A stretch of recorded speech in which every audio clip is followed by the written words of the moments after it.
No. The sheriff out in the hall, too. Magistrate Sleeper.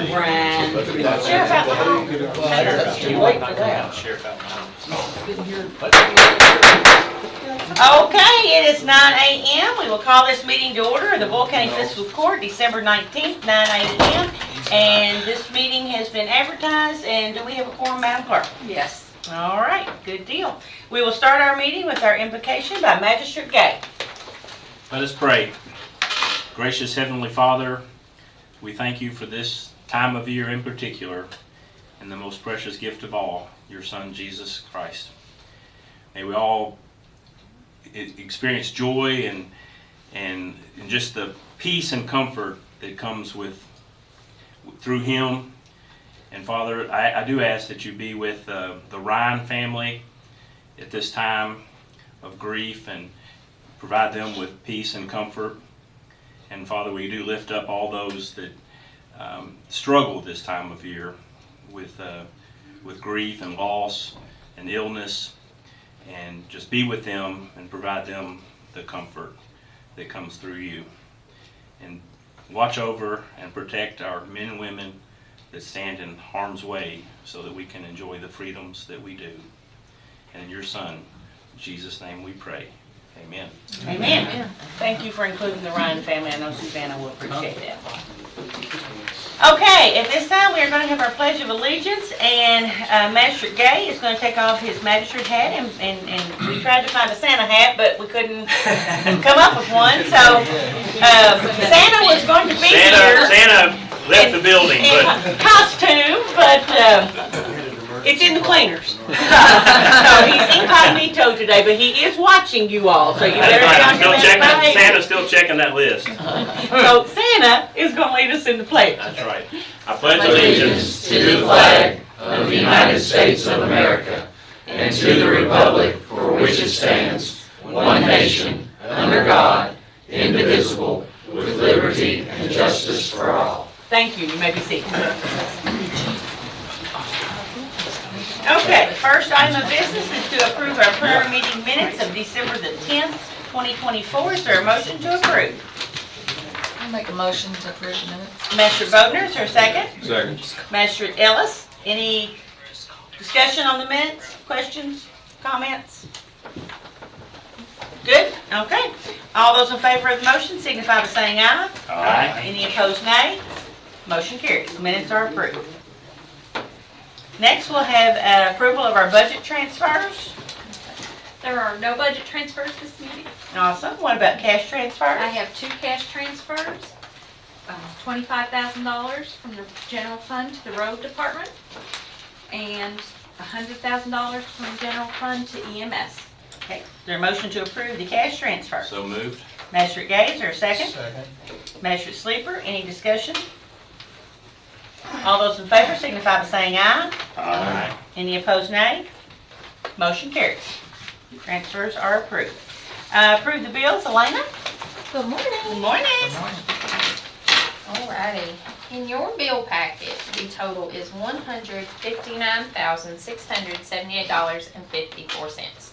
We are going to add a D1 where this meeting got moved around a little bit. It kind of threw everybody off. So we need to pay the postage machine lease for $347.97.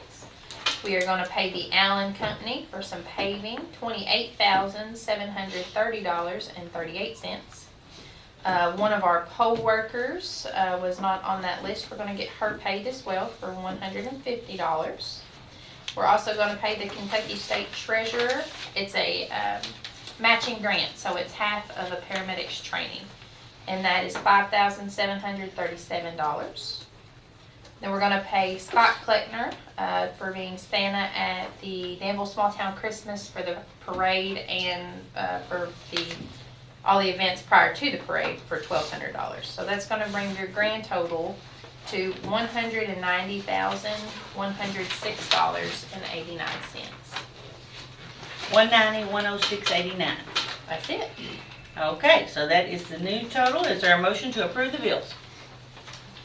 I make a motion to approve the bills. Magistrate Wagner, is there a second? Second. Magistrate Gay, any discussion on the bills? Seeing none, all those in favor of the motion signify by saying aye. Aye. Any opposed, nay? Motion carries. Bills are approved. Thank you, ma'am. Thank you all. All right, old business. We have our second reading of our animal control ordinance amendment, 842.2. One change before you vote on this. Okay. On page 23, under fee schedule, we have added failure to clean up pet waste is $50 per offense. Okay, so we have one line item addition. Move we approve second reading of ordinance 842.2. All right, we have a motion by Magistrate Gay, second by Magistrate Sleeper. Any other discussion? Yes, Judge, just one point of order on this. I called Julie yesterday to clarify an issue because some folks, not only in my district but in other areas, do raise and sell dogs and cats. And apparently an independent individual like that, I mean, in my past 40 years ago, I raised two litters of beagles and sold them independently. And that is not impaired by this in any way, shape, No, it is not. I think Private sales at your home or yeah, your if business. the public so. didn't know that, then we might have a problem in 2 or 3 areas in my district. Okay, alone. thank you for clarifying that. Thank Appreciate you. that. Thank you, Julie. Yeah. All right, any other discussion? All those in favor of the motion to approve animal control amendment, second reading, 842.2, signify by saying aye. Aye. Any opposed, nay? Motion carries. Thank you. All right, Sheriff Bottom. He's reading my lips. I told him he was reading my The video lips. out here is just a little bit off, so I'm like trying to read your lips. Good Good morning. all. Morning. I'm here for our 2025 budget for you guys to acknowledge it and hopefully say yes. And so we can start out the new year and get our state advance to be able to operate off of it. Okay, so we do have to approve the budget and the salary cap. Okay, anything you want to say about the budget? Okay, just as is. Yes, ma'am. Okay, y'all had an Make that opportunity? motion. Second. Have a motion by Magistrate Gay, second by Magistrate Ellis. Any discussion on the sheriff's budget? All those in favor of the motion signify by saying aye. Aye. Any opposed, nay? Motion carries. All right, salary cap? The, you need to sign this. Okay. And then You want to this talk is- about the salary cap? this here. Uh-huh. I can read off of here. Do you want me to read it off? If you want to, just so we have the amounts on the record. Okay.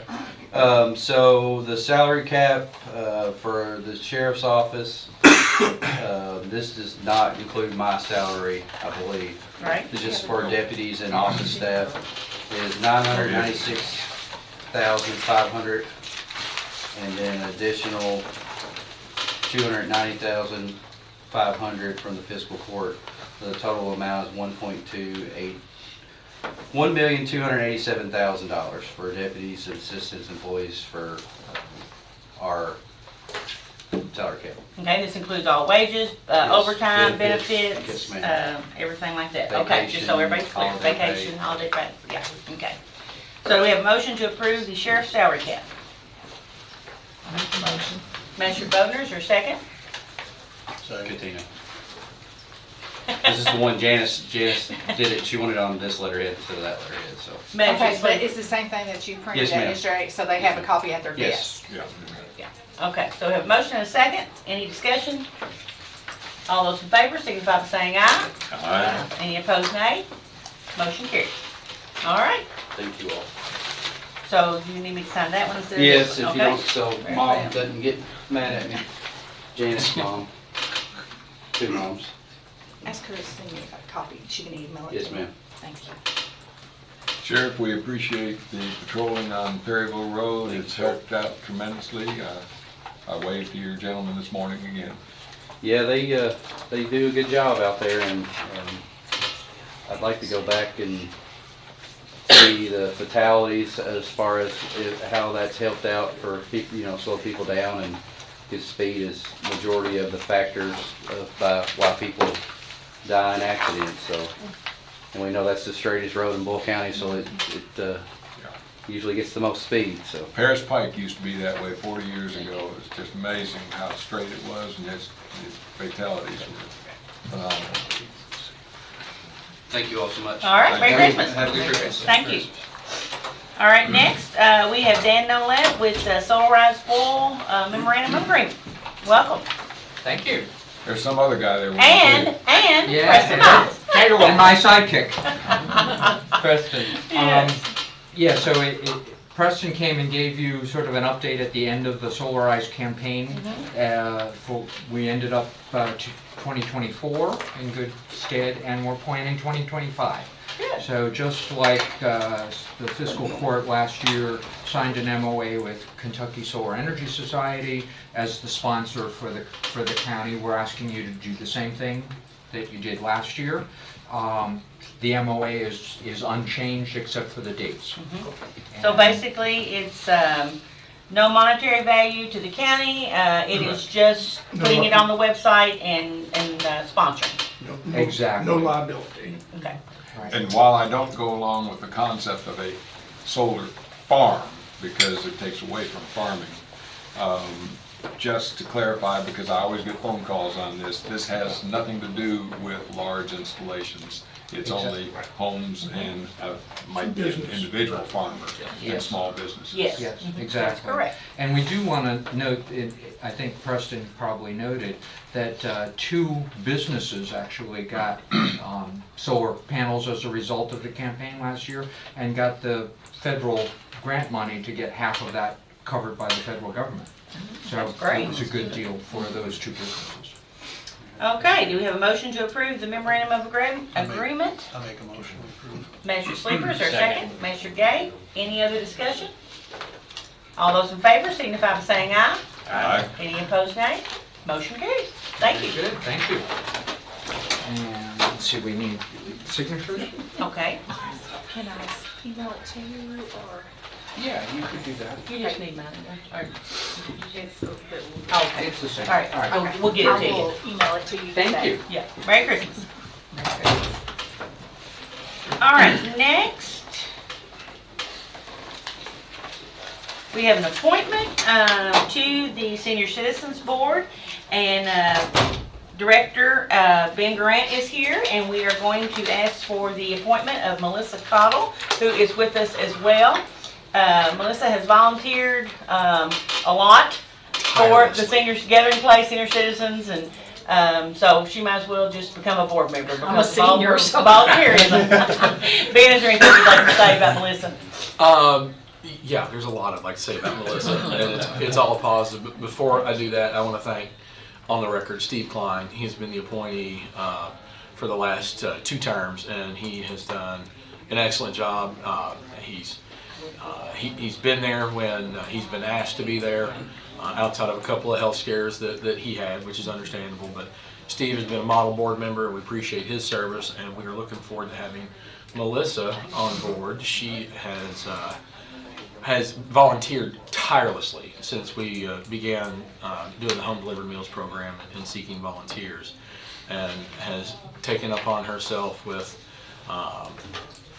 another volunteer, Susanna Condick, to serve some of our seniors outside of the scope of what we do, and making sure, especially during COVID, that several seniors were getting additional meals, and that was something that they just saw a need. They felt it in their heart that it needed to be addressed, and they addressed it.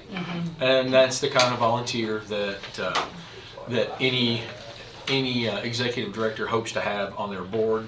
And we're looking forward to her tenure on the board, and she's certainly going to be a wonderful, valuable addition in our business dealings and our decision-making process as we move forward with all the exciting things we got going on. All right, good deal. So we have a motion to approve the appointment. Second. 1 and 2 over there. Motion by Magistrate Gay, second by Magistrate Sleeper. Well, he held up 1, you held up 2, so I took it motion and second. Either way. All right, any discussion? All those in favor signify by saying aye. Aye. Any opposed, no. Motion carries. Thank you, Thank and we want to get a picture with you. And All right. If you'll come up and get your certificate, and thank you so much. And I might add too, your term ends December 31st, 2027. God willing, I'm still here. There we go, thank you. That's I actually, appreciate you. that's actually wrong, because you can have 2 terms, so it's gonna end then. Oh, okay, well, We're gonna add, that's a typo, Melissa, it's 3 more years. thank you. Thank you. Have a Merry Christmas. Merry Christmas. Thank you all. Thank you, y'all too. Ben, how's the addition coming on along at Sheriff? Swimmingly. swimmingly? We are, we're to the point of the minutia, which is, that's the stuff that'll drive you crazy. Where do we need door stops? Where do we need, where are we gonna hang this picture? We have a couple of things still coming in. We've ordered some new tables, some of those are in. We've got some interior signage that we're getting ordered and getting that in. So the final pieces of the puzzle are getting put together, and we're going to try to have a grand reopening sometime in the spring. January is usually not good because everybody's worn out from the holidays and nobody wants to go anywhere. Exactly. And February is approximately negative 11 degrees most of the month, and nobody wants to get out during that. So we're probably looking at mid to late March, possibly early April, just kind of whatever kind of fits into the schedule. And I would like to invite you all as a court to have a meeting out at our facility. We can use the new room that we have constructed, and Bill, you hear that? I know that someone's getting ready to say, Oh, there's Bill. we've got good internet, don't worry. We have 2 mics that run every time. So we would love to have you all out there. If you can do that, we'd really enjoy that. And if not, that's totally understandable. That'd be great. Good We deal. do appreciate your all's support during the project and continued support throughout the years past and many years to come. So, Thank you, sir. Appreciate it. Thank you also for the gathering place, hosting the warming centers. Oh, yes, thank you so much. We are so happy to do that, and that's it makes so much sense. We've got a generator, so power goes out, it's off for about 2 seconds, and nobody uses the building overnight. So anytime that there's anything like that occurs, whether it's a heat thing, or, dangerously cold weather or some kind of other event, God forbid a tornado or something we need to shelter, we'll throw the keys to you and turn it over and let you do what you need to do. We appreciate that very much. Yeah, happy to do it. Very much. So Glad to be a partner. Merry Christmas. glad to have you. Yeah. Merry Christmas. Thank you. Merry Merry Christmas. Christmas. Okay, next, Recycling Director Angie Muncy. Good morning and Merry Christmas. Good morning, Merry Christmas. Okay. Merry Christmas. Everybody knows that story. Most of us anyway. But anyhow, things are really picking up at the recycling center. As you know, I have 7 employees. 2 of them are actually for litter. I have 1 dead livestock removal driver and a backup. And then the other 3 are, one's part-time at the recycling center, besides Geneva. They're worked to death. They are just beyond, we're talking, they're lucky to get their lunch break. It's just so much, and I'm just asking for you all to consider putting extra money in the budget where I can hire at least another person. We are getting ready to move into the bigger place, and I do have plans for bigger things. We are working on trying to get Danville's Recycling, which is a feat in itself, but hopefully we will get there. So actually, I'd like to hire 2 new people would really, really benefit me a whole lot. But, as of right now, it's not in my budget. So that's just what I'm asking, if you all would consider putting a budget for me to hire 2 full-time employees at the recycle center. For the new budget or for now? Well, I'd like to have it for now, but, 6 months, 7 months away, we're 7 months away for a new budget. To hire somebody for a new budget to kick in. Angie and I have talked about this, and there is a lot going on out there, a lot. And when somebody is not there, or they have a really heavy day of dead animal pickup, there's nobody there to call in and say, come in, we need you to, work today. And if So, somebody's off at the convenience center, yes, I have to pull one of these recycling to to go go out there. there. I mean, I'm just short employees, I don't, and it's frustrating on the ones that are there every day at the recycling center because, we have over 60 businesses that we pick up. And that's not what's coming in from the centers and people drop off. It's just a lot. And then, we're working on getting Danville's and it's gonna take a add toll. to it. It's just taking a toll. If we get Danville's, how many more employees would that constitute? Well, hopefully we can do it with 2 we're still in the process because they have to be willing, the public's gonna have to be willing to do some more and the city's gonna have to be willing to assist me in making it better because right now, it's trash. It's enough to make the workers sick. And if, as long as they're gonna contaminate, I'm not gonna sugarcoat it, it's bad. It's bad. Lexington didn't want it, period. There's the mindset out there that, just go ahead, they'll take care of it. No, we're not. And just go ahead and put, eventually I want to take glass. It is a big thing. It's still not a market for it. It's worthless. But I'm still willing to take it eventually. But until they're willing to not contaminate, then I can't do it. And we have to do that through education. And I'm working on that. If anybody's seen my post, I'm working on that. I'm putting letters out there. I will be at the city meeting on, I believe it's the 27th of January is a Monday. Your next meeting's not till the 13th, but unfortunately, I'll be in Cancun. And yes, I'm gonna brag about it. Good for you. So if we had one extra till. One would help, 2 would be better. Budget. It's just that, Do you have any figures?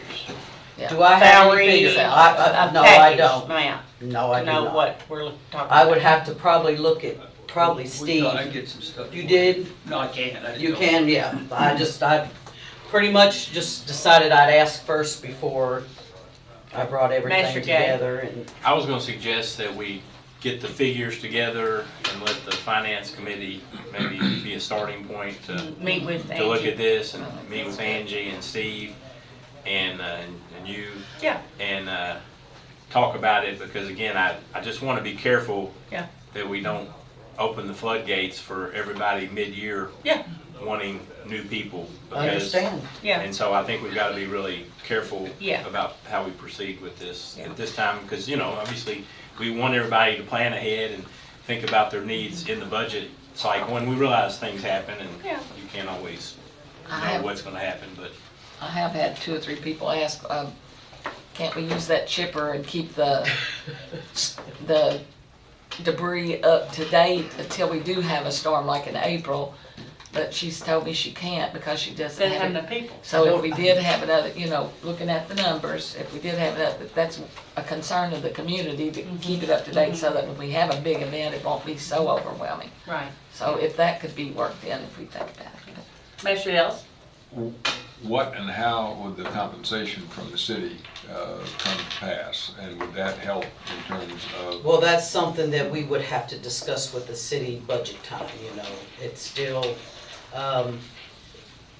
the only thing that we will be getting out of them is the recycling when I'm not sending it to the landfill and it being contaminated. I know they don't want to hear that, but like I said, it's the truth. So you'll be broaching that when you meet in a week or 2? Yeah, well, I think that's something that I need to sit down with all of you to discuss how we want to, do that. We will have to do a new RFP this coming year. Our contract is up with Republic. They have a contract as well, so we need to see what's in their contract now because, they're the ones having to pay the tipping fees when we have to refuse and it goes to the landfill. Right now, that's nothing on us. So there's nothing that we were actually out except for we're either sorting it if it's a decent load or we send it on. Our priority's got to be educating the public though, because I've gotten some calls and they're saying, what's on Facebook? They don't understand because it seems like, like egg cartons. I said, okay, it's your cardboard egg cartons, not your styrofoam, because we don't take styrofoam ones. And so it's just, I think we need a precise list. Then I had a gentleman, you put unacceptable items. Well, that's too many.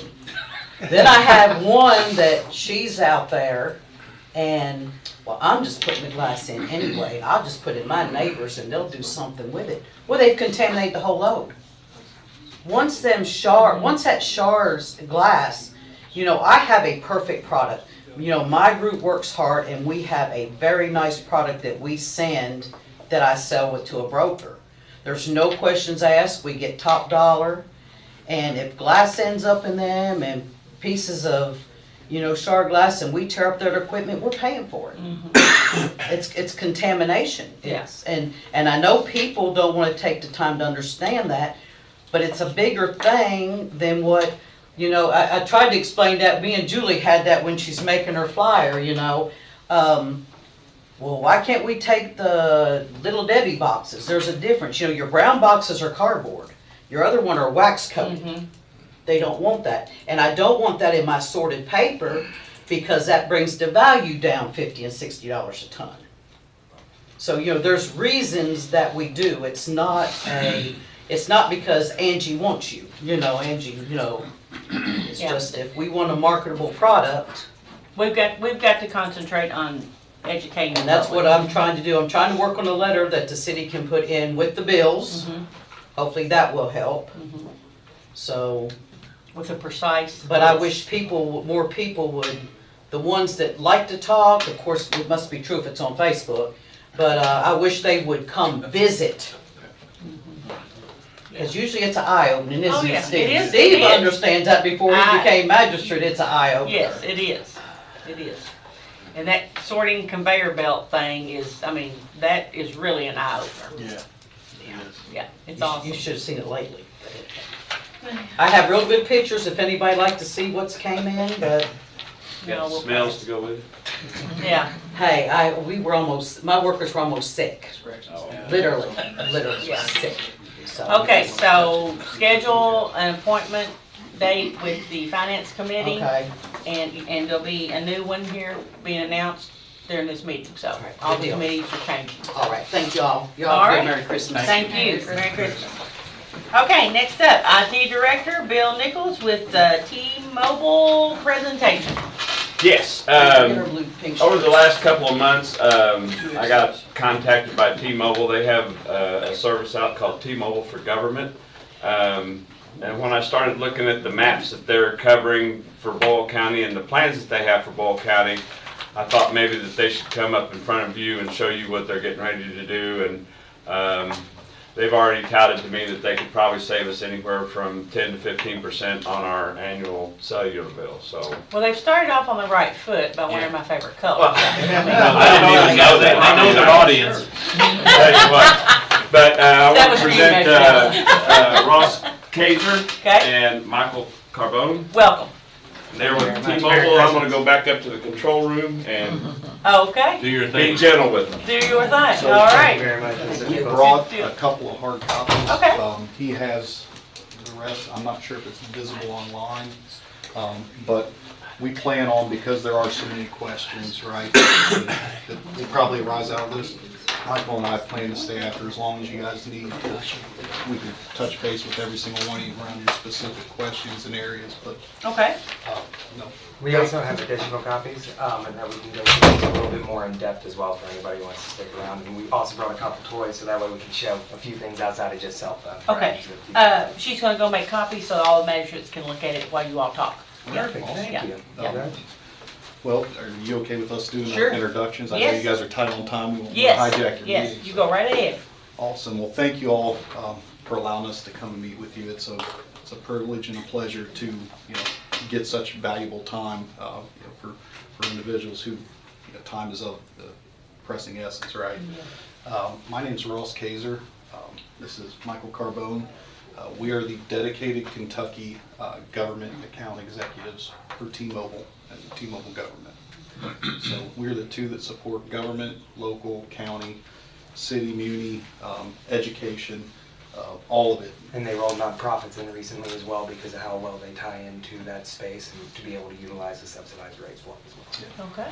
So together, combined, we have 30-plus years experience in the telecom industry, north of 11 years in government, specifically in the Commonwealth. We are citizens of the Commonwealth. We live here, so we're local, but we are here to share some great news, right? It's a great time to be in the Commonwealth. It's been a great 24 months specifically to T-Mobile and the investments in the Commonwealth. And now she's handing a few of those out. Thank you very much. Yes, thank you very much. So on the third slide, the summary and build forecast, we have substantially invested, not just nationally, but more so in the Commonwealth, right? So just in 2 years, from what you'll see, our investment in the Commonwealth in new towers, capacity upgrades, hardening those towers, so backup power if there are issues where it's lost.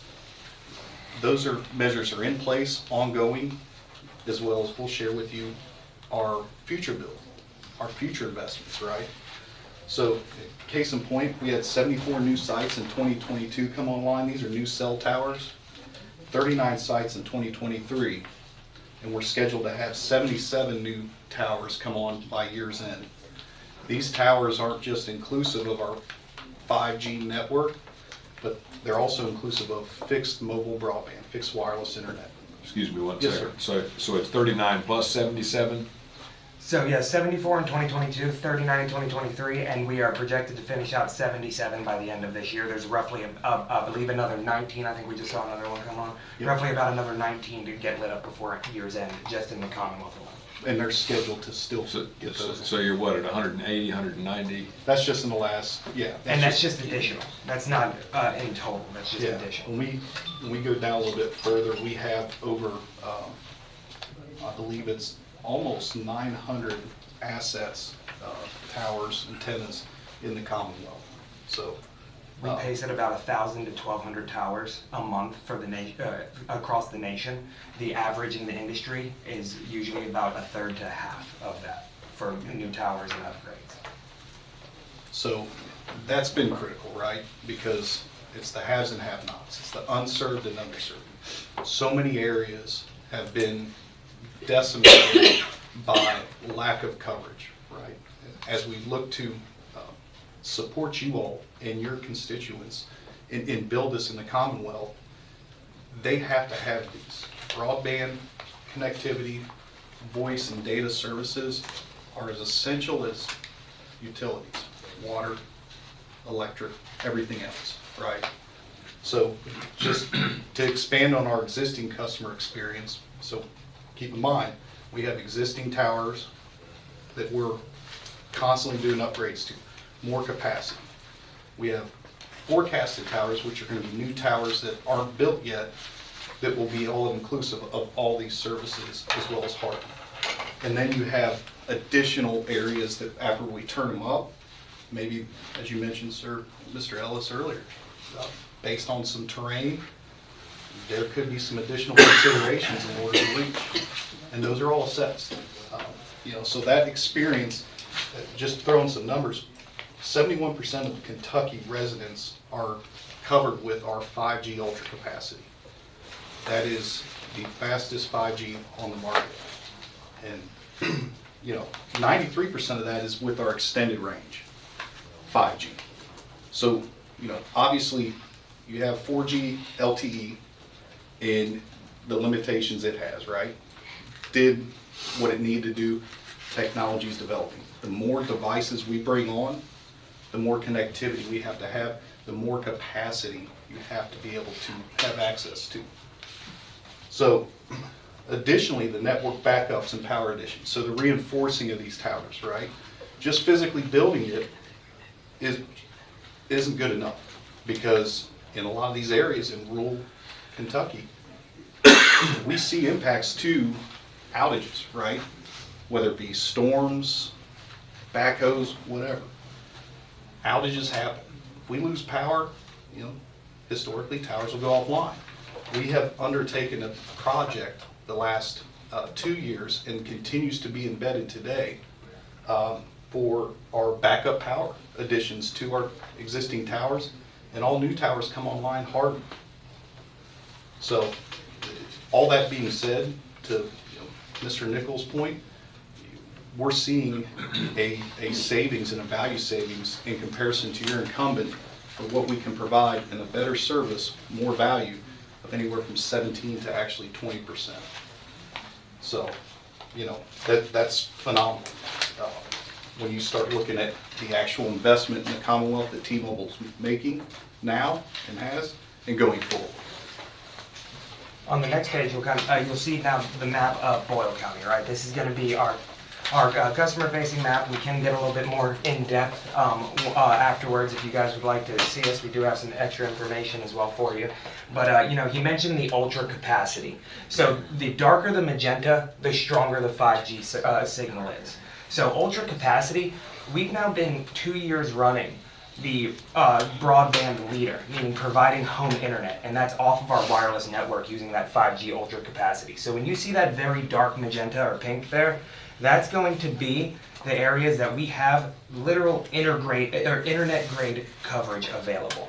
Now, I wanted to dive into the Forklands. I know the Forklands is a huge aspect. I was going to ask you about Forklands. So I already hit him this morning. That was the first thing you mentioned, that small blue area right there. That's what you said, right, Mr. Alice? So, that's right. I'm actually, you know, I know that this may not get caught by the camera, but Judge, if you don't mind me sneaking behind you, sure. I'm going to give you kind of a rough estimate of, you know, where our towers are going. So, next 12 to 18 months, we have 4 new builds planned in that Forkland region that will help carry it or around it, right? So there's going to be one up here by Perryville that's actually being lit up. There's one right about here that we're lighting up. There's going to be just over the Casey County line. Right over the Casey County line. Ross, correct me if I'm wrong, but one's going to be right around the ridge, correct? And then there's going to be one down here, so that way we can do a full triangulation in that area. But that's not it, right? Not only will our 5G extended range and our 5G UC be able to help with that, but we just got the first approvals for beta testing from the FCC for our Starlink coverage, which is satellite via cellular. So satellite via cellular, you know, there was a brief turn on that they let us use during some of the major emergency hurricanes that came, and it's to be able to provide service where service isn't. And, you know, obviously it's not going to get into a cave, but the thing is if you have line of sight of the sky, it's going to be able to allow to send text early next year, and we should see by the end of the year voice and data over satellite when the device itself can match. Let me back up. You're a competitor of Starlink, but you're going to have a relationship with them. So Starlink, we are partnered with them. They started a partnership about 2.5 years ago is when they started talking about this. Elon Musk and our CEO, Seaver, got on a stage together and announced this. And it is now coming to fruition. They were up to that point, you were competitors, and now you have that partnership. Yes. Because we have a section just north of where you held your hand. You can actually tell there's no roads. And that is a dead pocket that we've heard about for the last 3 years. And you're saying that either with your new tower, close to that, or with Starlink or a combination, that we're not going to have a dead pocket of a square mile or two. So Starlink's whole thing and integrating it into it, you know, is they're trying to eliminate dead zones. I'm always going to say try, right? Because if anybody ever stands in front of you and says, hey, we're going to eliminate dead zones 100%, they're either lying to you or they don't know what they're talking about. Right. So our goal is utilizing basically the tower placement and surrounding the area, because it's harder to put it in the middle of an area that's a little bit, with a little bit less roads and things like that, but yes. And then short of Starlink connection, as I mentioned, we have ridges, and I'll just say they're 45 degrees, but there's some even more steep than that. And as I explained, 5 years ago, when AT&T found out that, oh my gosh, I didn't realize that there was forestation throughout all that area, they put up a brand new tower in my district, and these folks right here had nothing, even though they were 100 yards away from the new tower.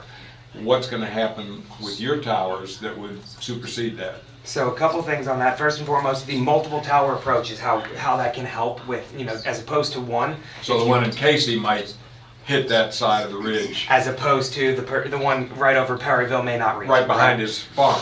And that can sometimes be the umbrella effect as well, where people don't know about that. But actually, the best place to be a lot of times isn't directly under a tower. Right. You will get umbrella, just like rain runs off of an umbrella and doesn't hit you. Right, that Right. can happen. So they've been working with that, utilizing different technologies as well to make sure our signals go down as well as out.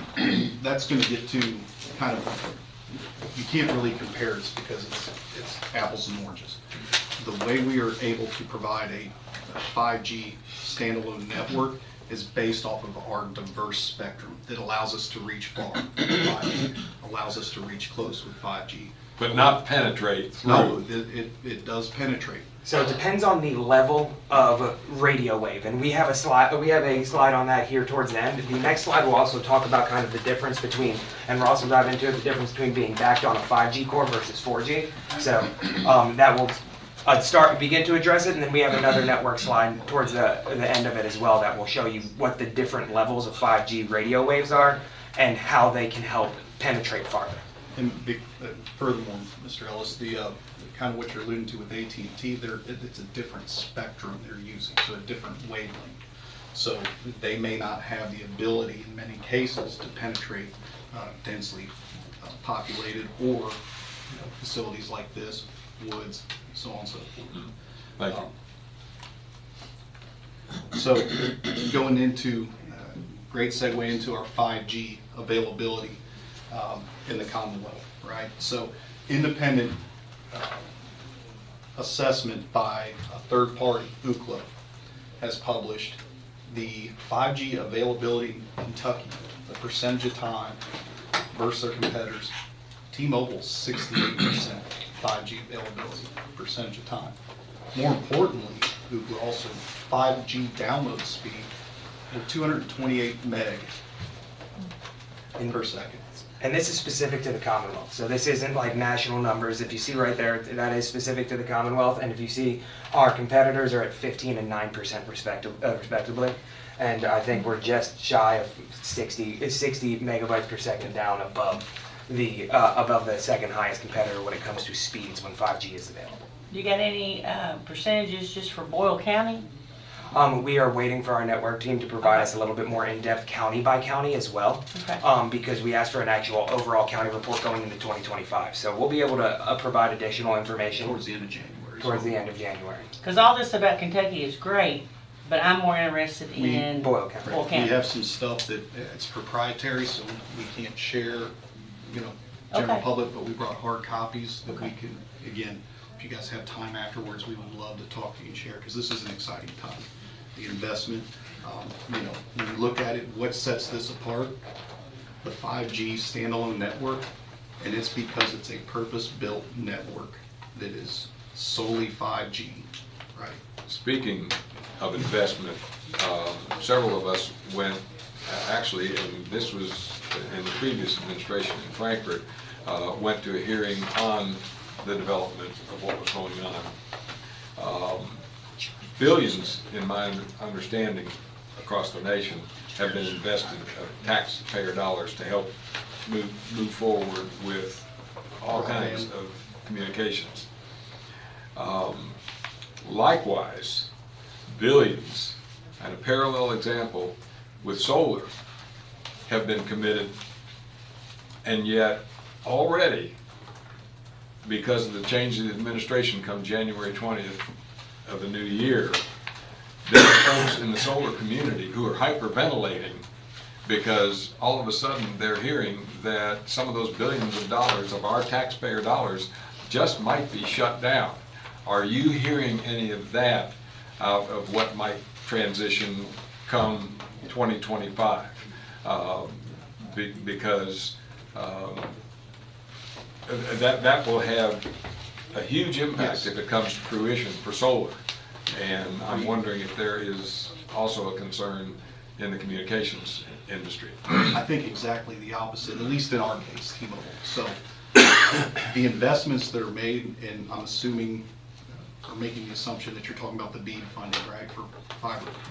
Currently, T-Mobile does not, in the Commonwealth, have access. So it's a moot point with you. Correct. And so even better, the capital investments we've made in the Commonwealth with our existing build is not only positioning and benefiting the consumers and the constituents, but it's also in government. So it's also in the government, state, local, county. We are dedicating and spending the money, not just with these new tower builds. For 2025 and mid-year 2026, the Commonwealth has upwards of 500 new towers forecasted to be built in the Commonwealth in 18 months. New towers. And we can share some of those afterwards as well. How many towers do y'all have in Boyle County? I can get that for you. Okay. I actually can pull it up. I have that listed from Q3 numbers. Yeah. So beginning of Q3, so it would have been end of Q2, but I have that on a sheet for us. So I have that available. Again, with what we're building, I wanted to discuss things like that offline basically with you. We have that in our numbers for you. Well, and we expect this to be a transparent and very symbiotic relationship, right? Because just as you mentioned, in some areas that we may show in our testing is going to show that it's going to have coverage. If we don't, we expect to be working with you all to address that in a fluid, ongoing conversation with our network team, with folks, with you all. And the judge's question then brings to bear the concept I discussed with you before we began this morning, resistance. There will be a site that would be ideal, whether it's in my district or whether it's in the east end of the county. And all of a sudden, you're going to see all kinds of resistance because not in my backyard will all of a sudden, the person just does not want to see from their 1820s historic house the tower 300 yards behind their home, whether it's on their land or somebody else's land. You just adjust and move to other areas? In my experience, yes. And you're always going to have that, right? I mean, to some degree. And the way that's navigated, there's several different ways. But we also work very closely with legislators in Frankfurt, with other lobbyists and interested parties to help bridge those gaps, educate, what this can do. And they are compensated. We're not just taking land. And a lot of our towers, right, we subcontract out to a tower company. So they actually have those. But we are in discussions. This is what happened in Perryville with the one that's about to go live. Yes, sir. And we are actually having ongoing and active discussions with other entities, agencies in the Commonwealth about how we can connect, right? So if we can expedite certain things and attach to this, is it feasibility and does it meet our spec to where we could just lease from you instead of subcontracting out? Those are all things that are fluid and actively ongoing and will be for the foreseeable future. So, I mean, it's pretty amazing because what we're doing, all this investment, there's no guarantee rate on our return. The only thing we have is the guarantee that we're going to provide the only 5G standalone core and network to citizens and government entities that you'll see in just a few moments, the investment that we're making towards public safety, towards government, on our dime, second to none.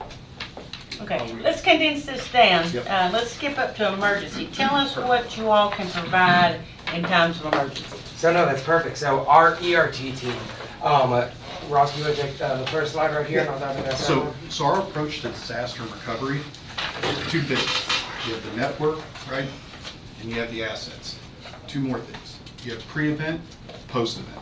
So we take this not only in a coordination effort, working with a DR plan and pre-planning and conducting exercises with you all and your first responders in their DR plan and exercise and simulating those, as well as during post events, what are some after actions, right?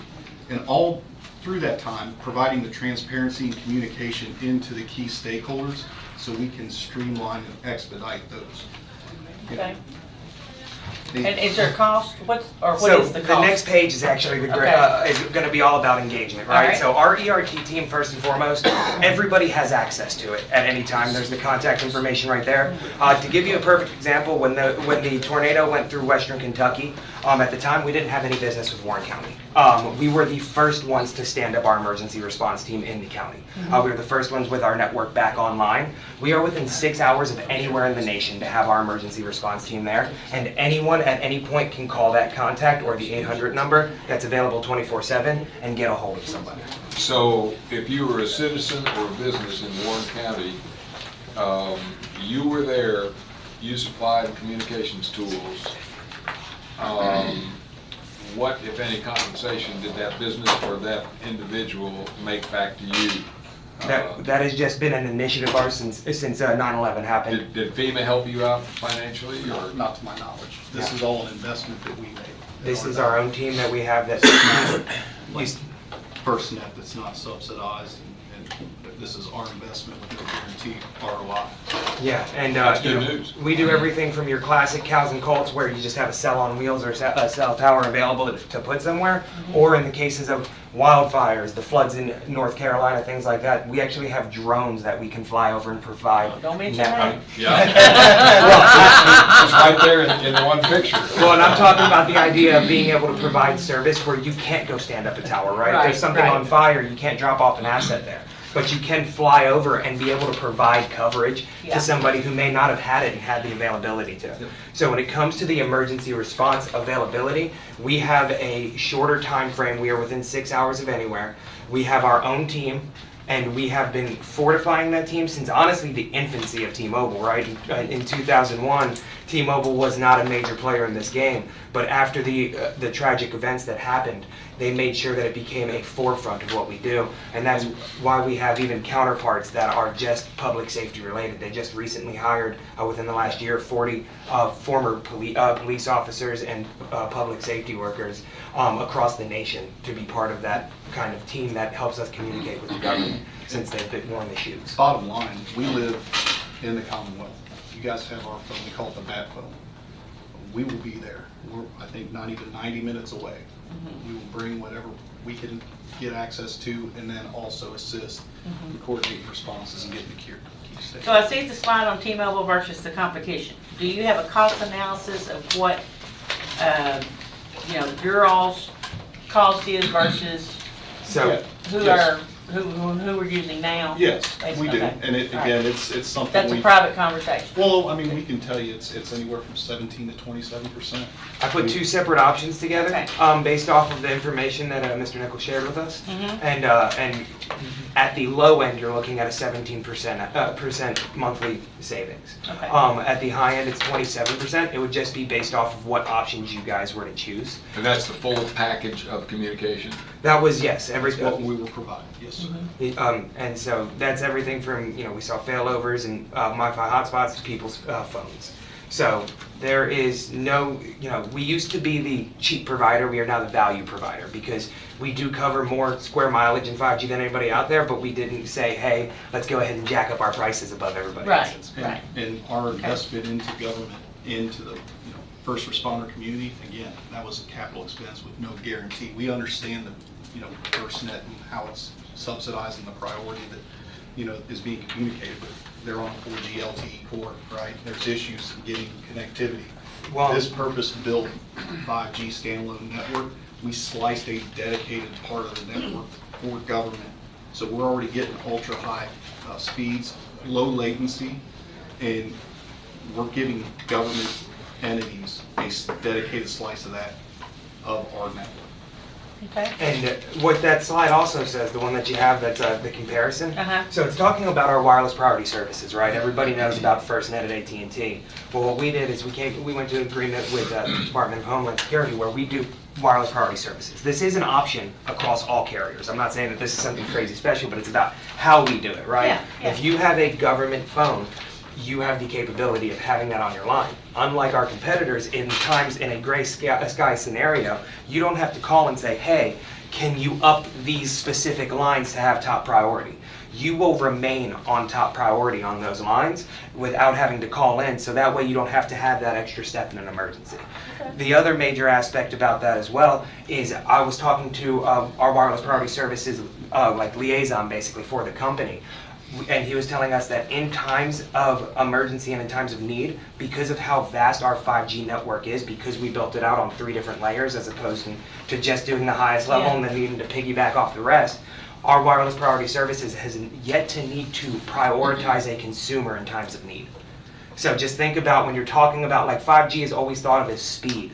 The most important analogy I always use to make sure that people know it's more than just speed, it's capacity. Okay. So imagine taking a 4-lane highway you can go 55 on, and now you can go 75 with 16 lanes, right? Yeah. So it's not only more speed, but more people able to access it. And Mr. Nichols mentioned at the very beginning that he's tested and tried this, right? So he already has 2 devices that have already been enrolled in the wireless priority services. So now every other thing that you put in under that will be automatically enrolled in that. Okay. And then one of the slides we skipped, but please feel free to stop us afterwards if you want to ask. I know we've mentioned the difference between 4G and 5G core back.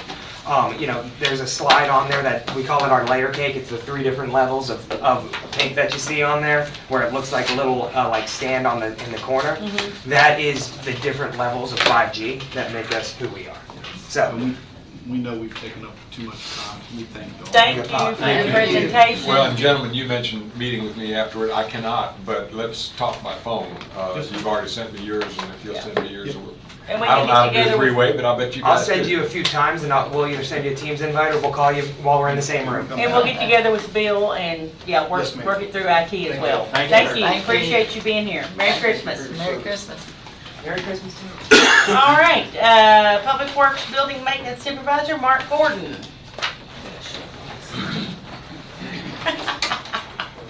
I say building maintenance. Make sure his title here.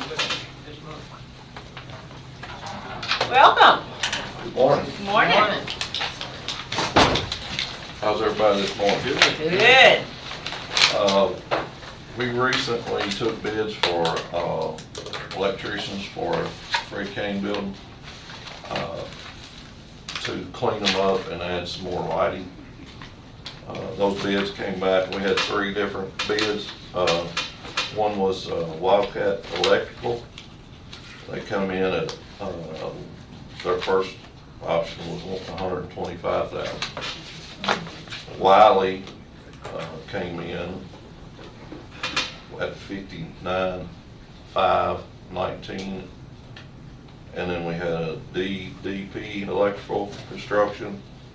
Their bid was $85,000. And what I'm here to suggest we go with Wiley Electrical. They're the lowest bid. We've used them before. They do good work. I was going to say, are you familiar with the Yeah, company? we're Okay. familiar with them. We've used them more than once. All right, and they are going to be taking care of the safety part of our wiring out there. They'll clean up all the loose ends and make the building safer. They're actually going to add new LED lighting to what I call the production area of recycling and the production area of the road department. Could I ask one question? Uh-huh. It says the Wildcat, the other 2 have 2 amounts, and then Wiley has the 1 amount under the 59,000. Why is that separated like that? Or This is the way they've done it. Wildcat, just removing the electrical drops was 24, and then adding the lighting to the outside and the inside was the 125. That was with a GE light fixture. okay.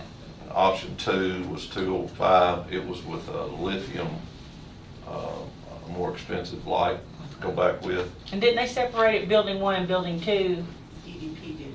DDP, okay. Yeah. We didn't No, ask them Wiley. to do that. No. we didn't So, ask them but to they're do still that. both, all three bid the same Yes. things. They all three came and had the same walkthrough.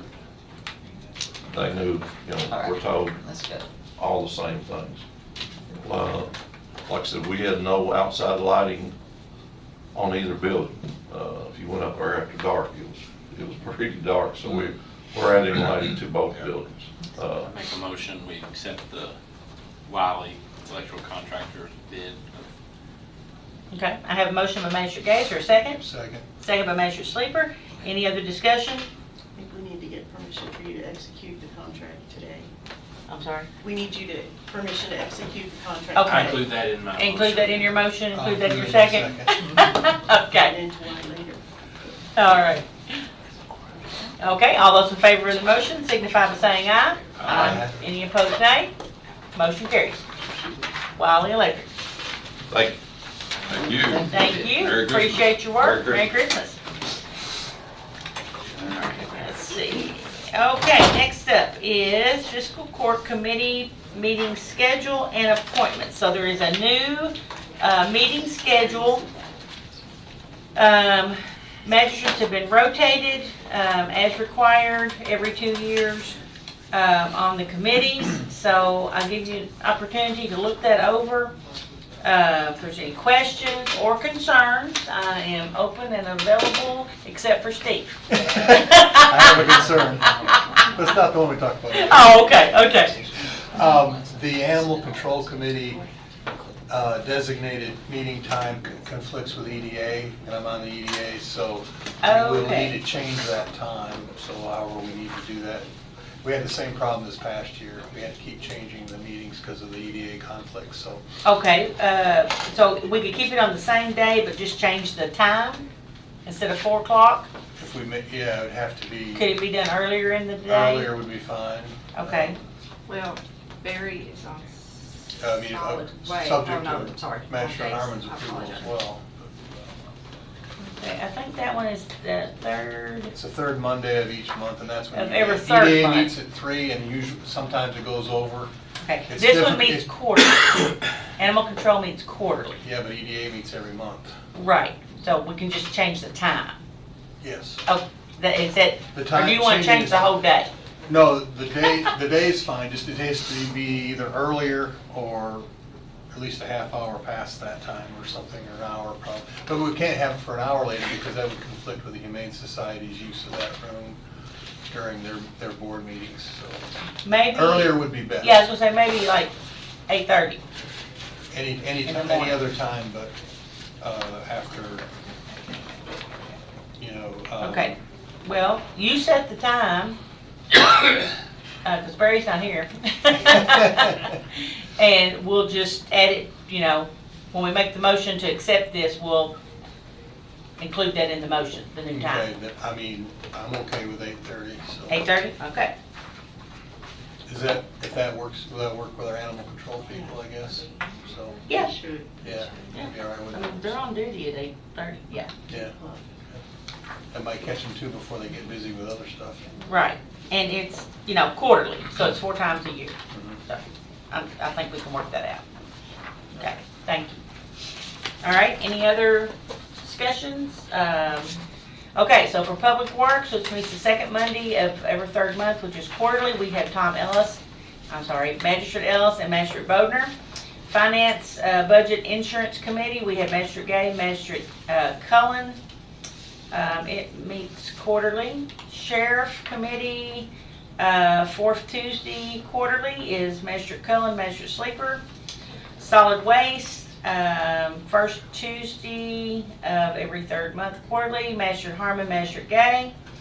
Animal Control, third Monday of every third month quarterly, Magistrate Sleeper, Magistrate Harmon. Jail Committee, third Monday of every third month quarterly, Magistrate Ellis, Magistrate Wagner. And then the EMS Committee, second Tuesday of every month, Magistrate Cullen and Magistrate Gay. So, everybody good with that schedule, those schedules? Any other changes? Okay. Need a motion to accept the new meeting schedule. So moved. Magistrate Ellis, is there a second? Second. Magistrate Sleeper. All those in favor signify by saying aye. Aye. Any opposed, nay? Motion carries. Thank you all very much. Also, there is a list of the designated holidays per the administrative code. Just wanted to throw that out there to you all. The holidays consist of New Year's Day, third Monday in January, which is Martin Luther King Day, the Friday before Easter, a half a day, which is Good Friday, the last Monday in May, which is Memorial Day, Juneteenth, which is June the 19th, 4th of July, Independence Day, first Monday in September, Labor Day, the 11th day of November, Veterans Day, the fourth Tuesday in November, Thanksgiving Day, and the following Friday, the 24th of December, Christmas Eve, the 25th of December, Christmas Day, and the last day of December, New Year's Eve. So that is, I would like the court to make a motion to go ahead and adopt that as the 2025 designated holiday schedule. And we do not have the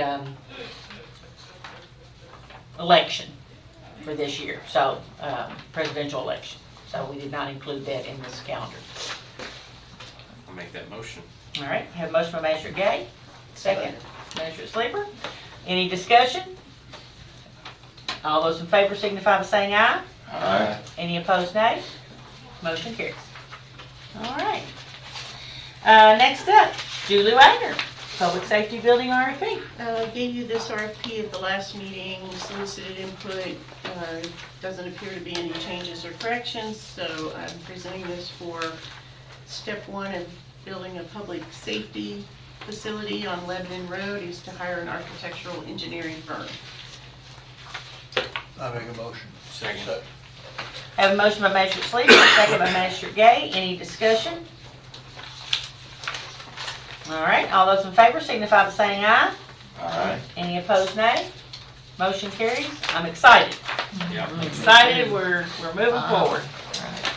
It's awesome. Okay, and then you also have ARPA end of year allocation.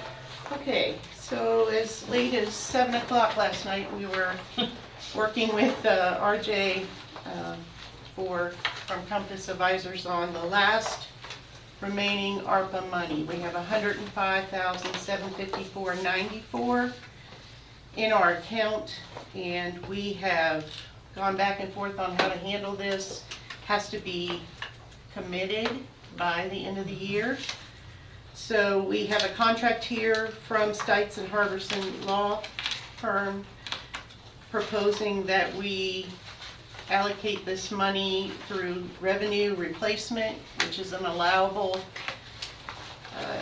expense or way to spend the money, and they are offsetting this against salaries of the administration to replace that revenue. So we're proposing that we put $104,192.06 into the Government Service Center project on Lebanon Road.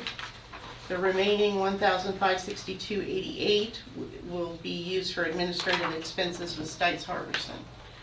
So we have $105,754.94. We're proposing $104,192.06.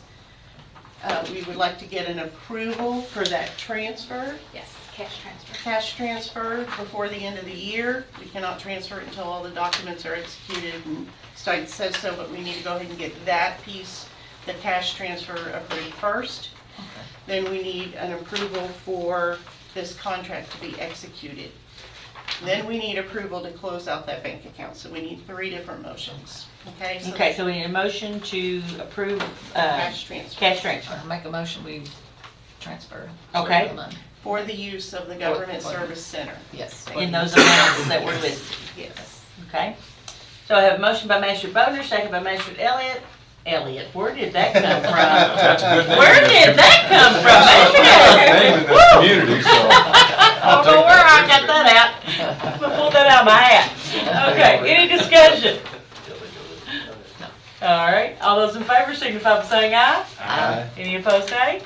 Motion carries. The second is to execute the contract, Which is the resolution? which is this American Rescue Plan, you do not have that. I do not have Because I got that, this so late last night. okay. Okay. For the judge executive to execute this contract. So moved. Okay, have a motion by Magistrate Ellis, second by Magistrate Gay. Any discussion? All those in favor signify by saying aye. Aye. Any opposed, nay? Motion carries. The third motion will be to close the federal grant account with Farmers National Bank once the money has been transferred in. We're Make a closing out motion. our. We close that account after the month's transfer. Okay, motion by Magistrate Wagner, second by Magistrate Sleeper. Any discussion? All those in favor signify by saying aye. Aye. Any opposed, nay?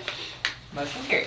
All right, I just want to give you a little kind of wrap up of ARPA, just so you kind of can remember where we spent our $5,838,803. Okay, that's what we got from the federal government. We also garnished an additional $52,311.37 in interest, which is bonus money. We spent $3,724,800 in water projects that benefited Junction City in the amount of $1.157 million, Parksville $1.245 million, That's, Parable $1.322.8. that's still ongoing. And that those they are have all three ongoing projects. Yeah, they The haven't. money has been spent, committed, but it. They haven't done. 3.7 million, and what that does is guarantee that the water rates won't go up there'll be a cost of living every year, but there's gonna be no increases for a significant period of time for these water clients.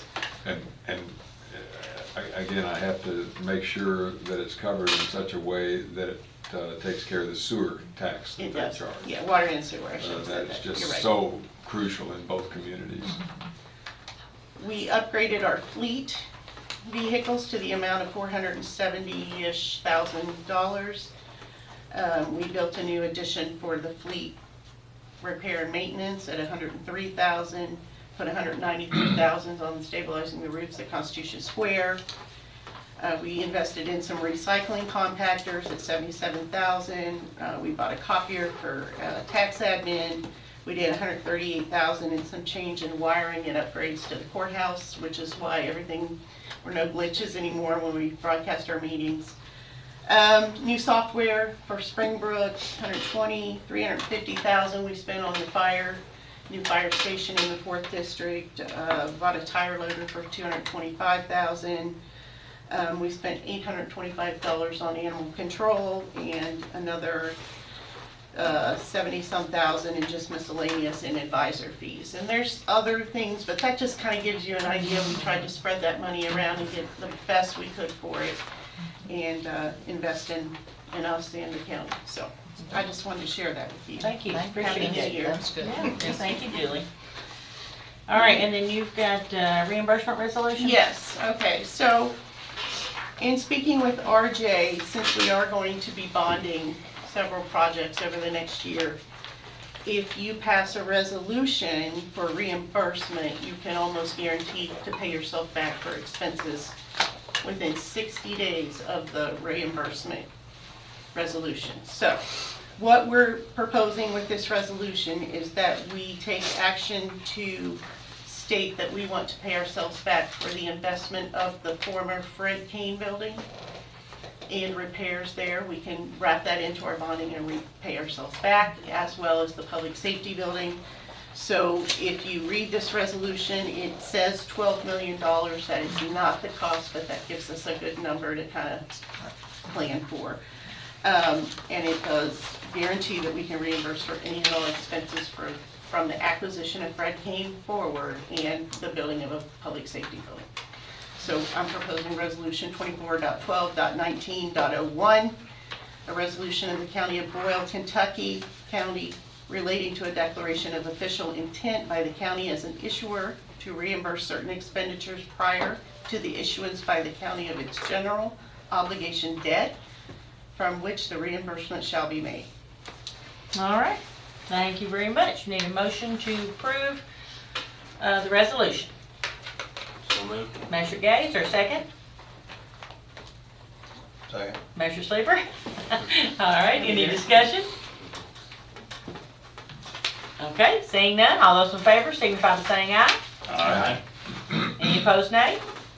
Motion carries. Resolution number 24.12.19.01 is approved. All right, anything else? I'll just wait. Okay, thank you very much, appreciate that. Okay, Attorney Herron, medical cannabis resolution. Yes, back in 2023, Senate Bill 47 was passed, and that was going to permit the use of medical marijuana by certain individuals for qualifying medical conditions. It actually, the law goes into effect January 1st, so I wanted to get this on the calendar to discuss prior to January 1st. And this is our last yearly meeting, so it's important to hear it today. Speaking with Steve Griffin, our Human Resources Director, if we were to allow medical marijuana, our employees to use it, and we're going to need to change our employee manual, and you have to change it a lot. The statute actually that goes into effect, KRS 218B.040, allows for use should an employer choose to allow that. But also, it gives broad authority for employers not to allow medical cannabis use by its employees. And there's a lot of implications for if you were to allow medical cannabis use for your employees, especially, for example, sheriff's deputies. If they had a medical card to use that, then they would not be able to carry a gun. Another problem would be for our public works people who drive the trucks that plow, and if they have to have a CDL, if you have a CDL, you can't have the medical marijuana card. Or I'm saying, if you have the medical marijuana card, you cannot have a CDL. So there are a lot of implications, and if we were to say, well, these employees can't have it, but these employees can, I mean, I think that's discrimination as well. I think the best scenario for us is what I'm proposing is we'll do a resolution, and I have the number. 24.12.19.02. And it's a resolution regarding the use of marijuana with or without a prescription by employees of Boyle County in response to Senate Bill 47. You want me to read that? I think it's so important it ought to be read into the record. I'm going to read it, and it's really good. My counterpart in Logan County actually wrote this up and shared it, so I think it's great. I'll go ahead and read it. Whereas Boyle County Fiscal Court currently has a drug and alcohol-free work policy that prohibits any use of marijuana, cannabis, or THC by Boyle County employees, and whereas in 2023 the General Assembly enacted Senate Bill 47, which permits the use of medical marijuana by certain individuals for certain qualifying medical conditions so long as they possess a valid prescription and meet other legal requirements and regulations, and whereas the General Assembly also enacted KRS 218B.040, which states the following: employers are not required to permit or accommodate use. Nothing in this chapter shall require an employer to permit or accommodate the use, consumption, possession, transfer, display, transportation, distribution, sale, or growing of medicinal cannabis in the workplace. Prohibit an employer from implementing policies promoting workplace health and safety by restricting the use of medicinal cannabis by employees, or restricting or prohibiting the use of equipment, machinery, or power tools by an employee who is a registered qualified patient if the employer believes that the use of such equipment, machinery, or power tools by an employee who is a registered qualified patient poses an unreasonable safety risk. Prohibit an employer from including in any contract provisions that prohibit the use of medicinal cannabis by employees. Permit a cause of action against the employer for wrongful discharge or discrimination. Prohibit an employer from establishing and enforcing a drug testing policy, drug-free workplace, or zero-tolerance drug policy. An employee who is discharged from employment from consuming medicinal cannabis in the workplace, working while under the influence of medicinal cannabis, or testing positive for a controlled substance shall not be eligible to receive benefits under KRS Chapter 341 if such actions are in violation of an employment contract of established personnel policy or established personnel policy. An employer shall not be penalized or denied any benefit under state law for employing a cardholder, and whereas it is the desire of the Boyle County Fiscal Court to continue to prohibit any use of medicinal marijuana by all employees of the Boyle County Fiscal Court, including those meeting the requirements of KRS 218B.040, and now therefore let it be resolved as follows. Pursuant to KRS 218B.040, the Boyle Fiscal Court, County Fiscal Court exercises its right under the statute to not permit or accommodate the use of medicinal cannabis. Therefore, an authorized cardholder is prohibited from utilizing medicinal cannabis while employed by Boyle County Fiscal Court.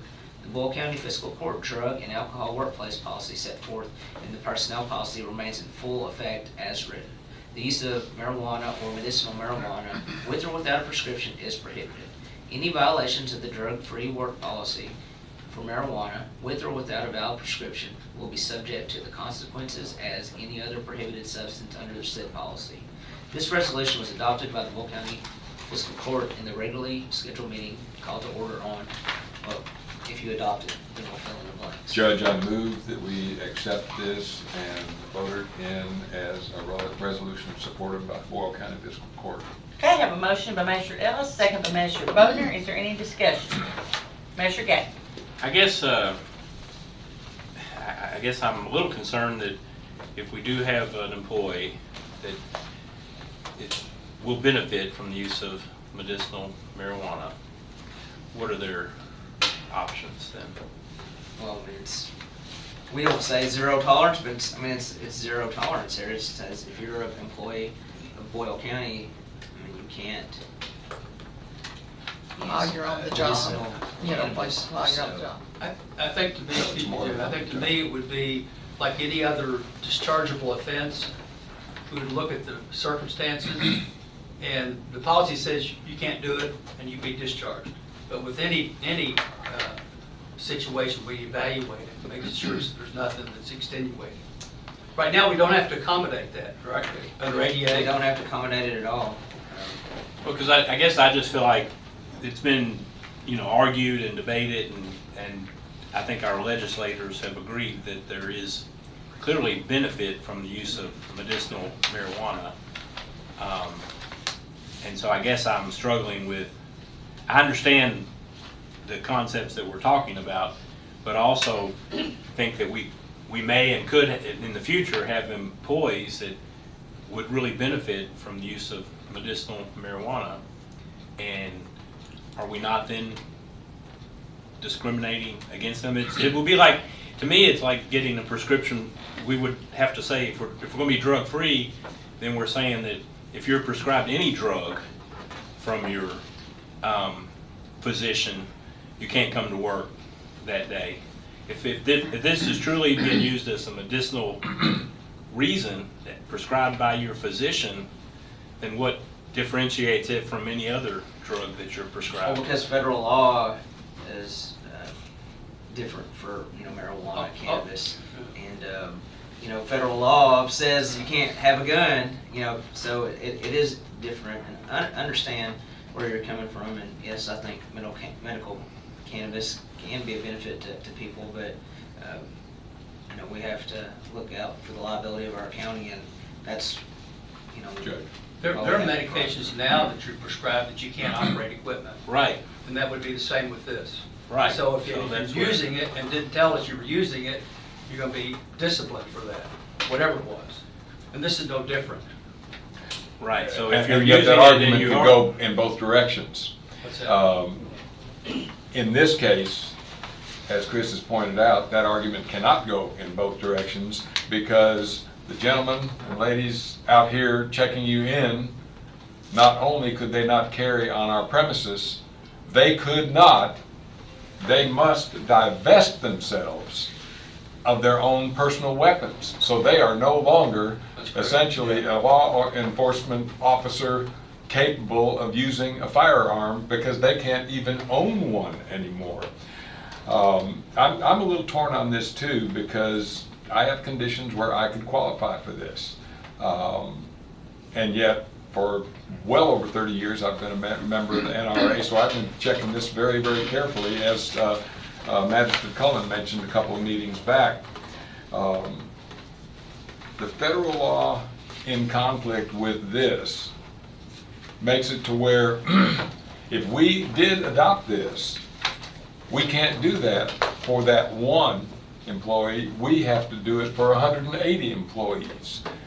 We cannot possibly discriminate and say, well, the exception is, yes, as I experienced with a friend in the 6th grade, he has severe epilepsy, and this will help him out.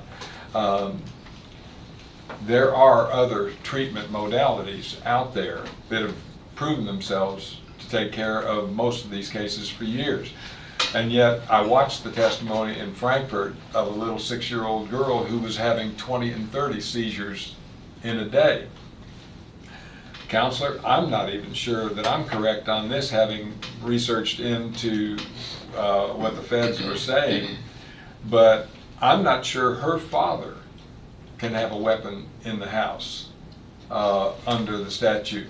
I know that the adult would have to divest him or herself of all weapons if they had to. I mean, they cannot even own the weapons. And then it gets even more complex. Would the spouse be allowed to own those weapons, transfer the ownership over?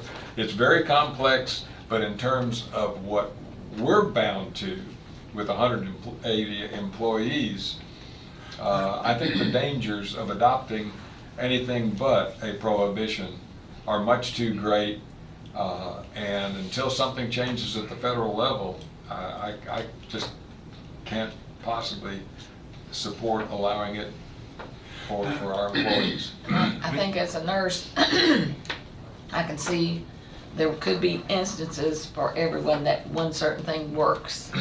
But when we think about the whole group, 180 people, then we have to consider the safety, overall safety. And right now, as it appears right now, I feel like we have to do this because now we're actually improving it. We can take the issue if that comes up and we can talk about it, right? You can take the exceptions, you said. Yeah, but anything, we would look at exceptions and extenuating circumstances. Exactly. There's no exceptions in this. So there's none here. So, okay, so we can't. And there's no exception to the point where it's not just on-site use because my doctor prescribed that I take this when I sense that I'm going to have an epileptic seizure or that I'm to take it 4 times a day.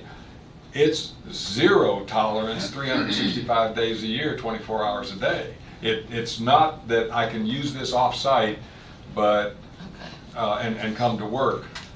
People will be subject, you know, I think now everyone's subject to random testing. Exactly. So if you randomly test somebody, even regardless if they're showing... Not everyone. Not everybody's subject to random testing.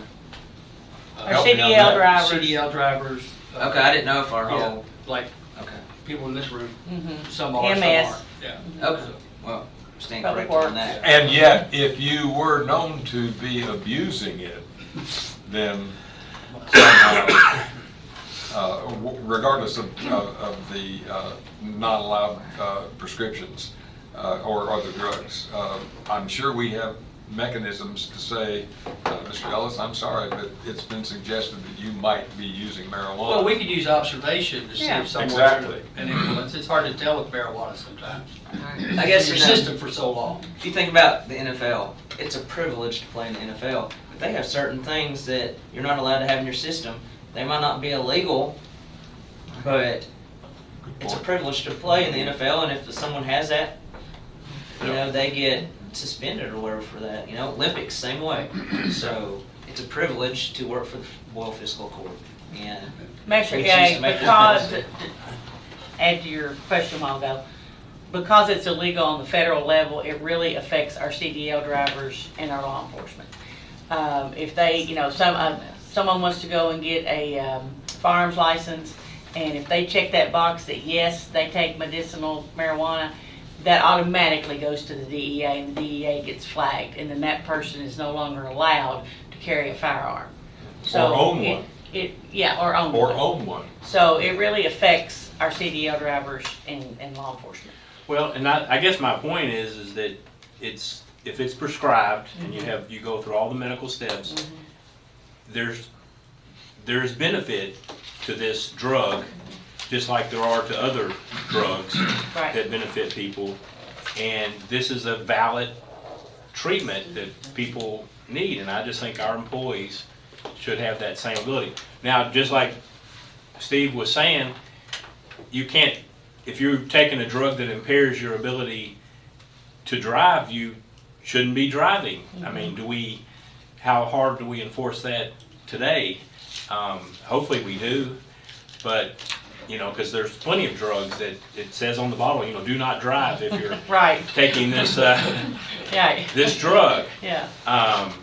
So hopefully those people those people are not operating heavy equipment either. So just like this, if you're taking medicinal marijuana, you should not be operating heavy equipment or doing all the other things. But I just how about managing the budget? Yeah. So I just think that it's I just think we're people that suffer from PTSD and other things, epilepsy and other conditions that would benefit from this. We're taking their ability to stay well and work for the county away. I never have, there are other options for other medications, but I've never looked at a study that says marijuana for certain people outweigh all the benefits of all the other medications. So I don't really. And I don't know if there are such studies. Right. I don't know that there's anything to tell me, that one thing. So I don't feel like at this time, still feel like this is a good resolution to start with, and we can always look at it yearly, or whenever. I think until the conflicting State, laws federal, are resolved, this is the only way we can go, because the safety of our entire county and employees supersedes the benefits to individuals. Unfortunately. We're forgetting about the jailers and stuff too, like the jail is also through the county. Exactly. So, if this is passed and accepted, it will become a part of our employee handbook, and every employee will get an update. I'll send it up. Once it's approved, I'll send something to everybody, letting our policy And change. new hires would know this up front. Up front, because they get a copy of the employee handbook. Right. And since the law is effective January 1, we would date this today. Is that correct? Right. I think we go ahead and Yeah, the day that it's passed. People can't get, they probably won't even be able to get it January 1st, because I think the other day they just drew lottery for even dispensaries or whatever. So. Okay, so I'm going to ask, is there a motion to approve and accept resolution number 24.12.19.02? I already have that, Ellison Buckner, I'm sorry. Thank you. All right, any other discussion? Well, that's a while ago, wasn't it? That was a long time. I apologize. Any other discussion? All right, all those in favor of the motion, please signify by saying aye. Aye. Any opposed? Signify by saying nay. Nay. As stated, because of my feeling that, I just feel like we would be practicing medicine. We need to allow the physicians to practice medicine and prescribe what they feel is in the best interest of their patients. And I really respect Magistrate Gay for his comments, and it's going to be all the more a conundrum if the federal government changes at that level. It's going to be a very, very difficult thing to consider at that point. Interesting thing too. Motion passes, by the way. We have a chain email with other county attorneys that, potentially if you didn't pass that, it could jeopardize our ability to get federal funding, grant funding, so. Okay, next, Attorney Herron, you have second reading of zone change amendment. Yes, previously we had,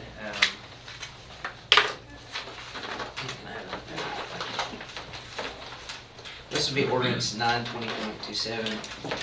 Michaela Gary came here a time or two ago, maybe it was last meeting, and it was about 5 acres that had been voted by the Danville Zoning Commission to go from agricultural to light industrial. And so she brought it before us because overall we approve or can disapprove what they have recommended. So today, basically, it's recommending. Is there any changes from the first reading? There's no changes from the first reading. Okay, there we go. So, do we have a motion to accept second reading of the ordinance amending ordinance 920.7, which will now be ordinance number 920.27? Yes. Do we have a motion? I make a motion. Magistrate Boder, is there a second? Second. Magistrate Gay, any discussion? And it's just it's on 4637 South Danville bypass, it looks like. The judge, forgive me for interrupting, but it's .7 at the top and The 2.7. original It's ordinance. amending Okay. ordinance 920.7. Gotcha. .7. So it becomes 2.7. Yes. I understand now. Okay. All right, all those in favor signify by saying aye. Aye. Any opposed, nay? Motion carries, second reading is approved. All right, last but not least, Mike Rogers, EMS Director. We'll keep you here too long. Thank you for the time to speak today.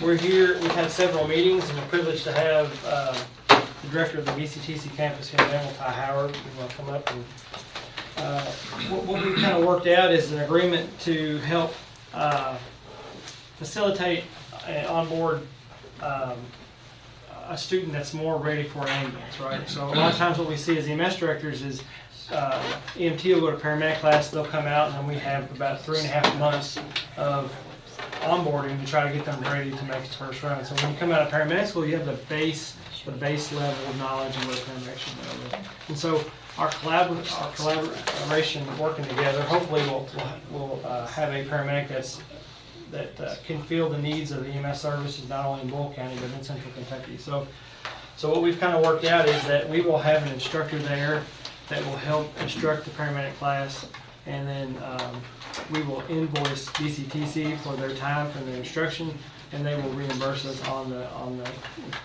hours that they were there. So if there's any questions for Ty or me, I'll be happy to entertain. That's kind of the spirit of what the agreement is. Okay, I think that's Great. awesome. Yeah, Another that's partnership, Great. continuing partnership. So I think that's great. All right, is there a motion to approve? Make that motion. Second. Magistrate Gay, second by Magistrate Bodner. Any discussion on the memorandum of agreement? All those in favor signify by saying aye. Aye. Any opposed, nay? Motion carries. So I really want to thank Ty and all his team. I think it's been great working with them, and we're excited to see what's moving forward. Thank you very much. Merry Christmas. Merry Christmas. Okay, magistrate reports. There's also an FYI paper for the EMS financial report, so revenue report. Okay. Before we move on to magistrate reports, Brian Quill. Good morning. Good morning. Merry Christmas. Merry Christmas. I'll be real brief. I gave all of you a handout. This is something that just came about kind of in the last week or so as far as getting materials out. But it came from Governor Beshear. He announced back in September. And I know probably all of you all will remember during all the COVID talks and stuff, his American Sign Language interpreter, Miss Virginia Moore, who has since passed.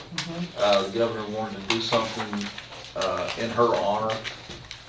And there is a link on here on that second page that you guys can go, and I would encourage everybody to go and watch that little YouTube video that kind of describes this whole program.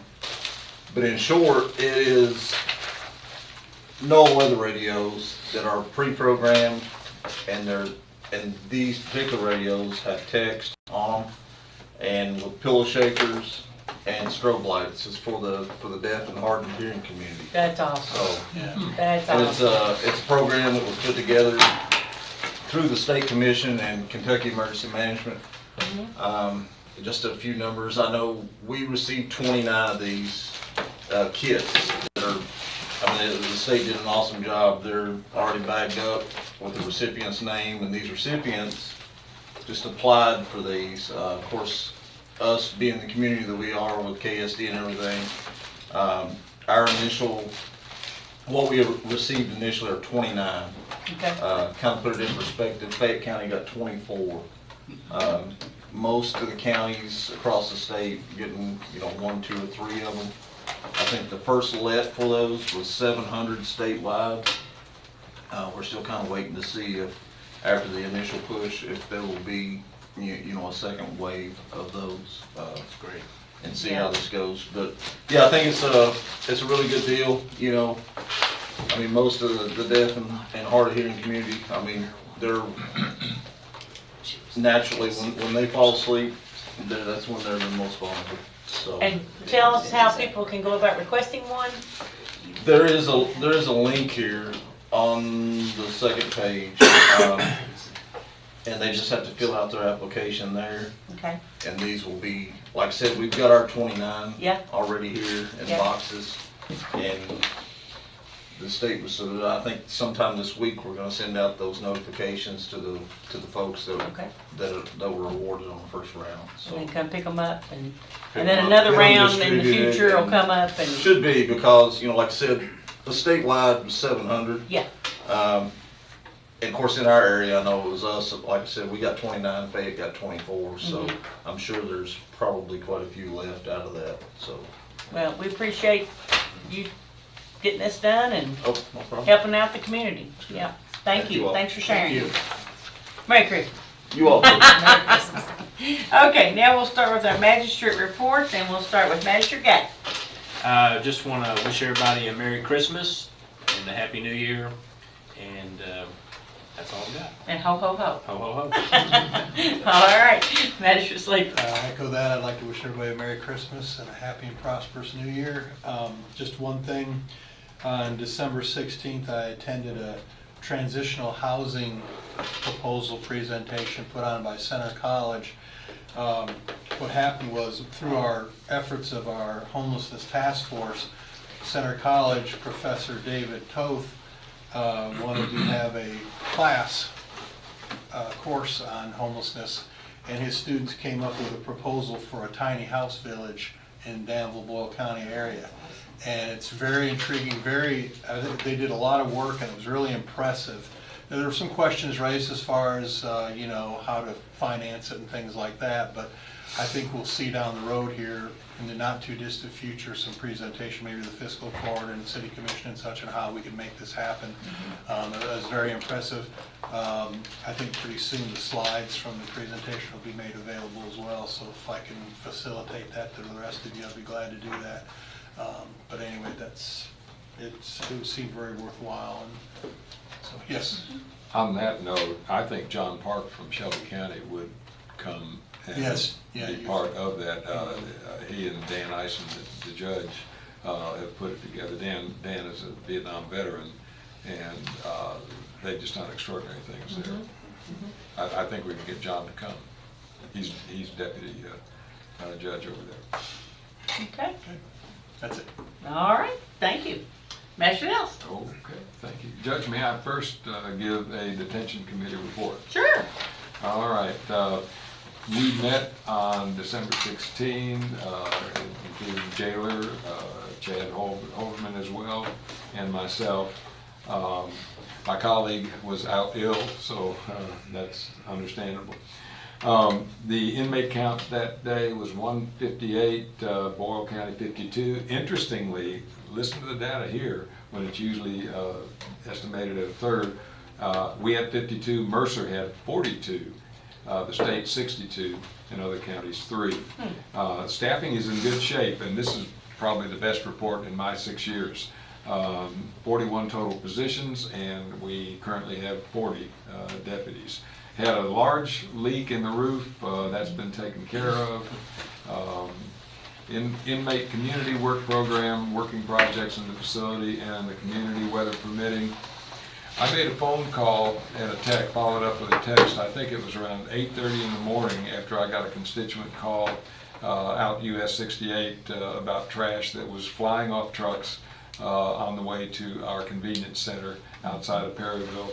And by 10 o'clock, the inmate crew had it all cleaned up. I was just absolutely shocked. I thought it might be a day, a week, 2 weeks, but they got out there that very day. So I'm not committing that everybody gets it done in one day, because I know, Paula, you've got them scheduled.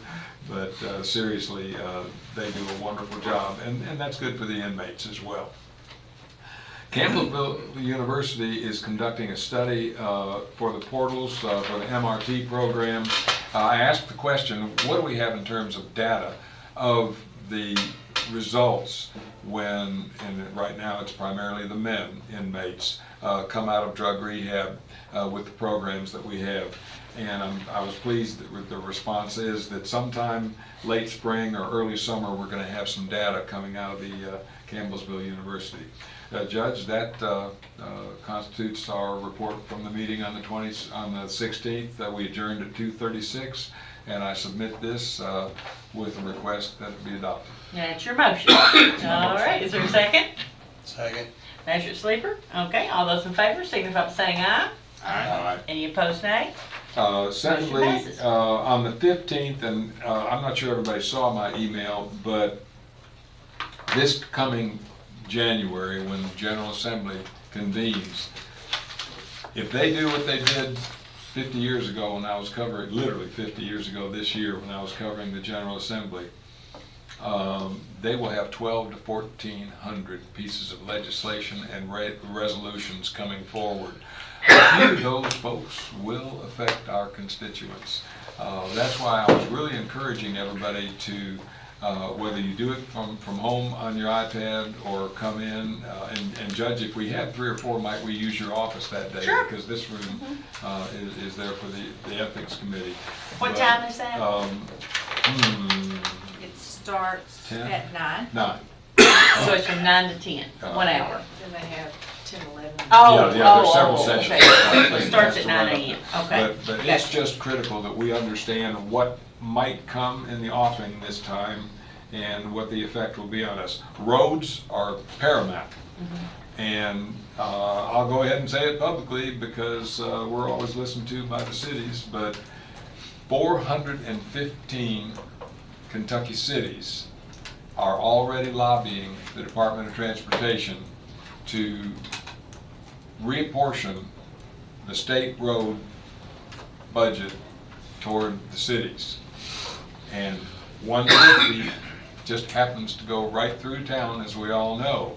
And that's just one of the many state roads that we have significant problems with right now.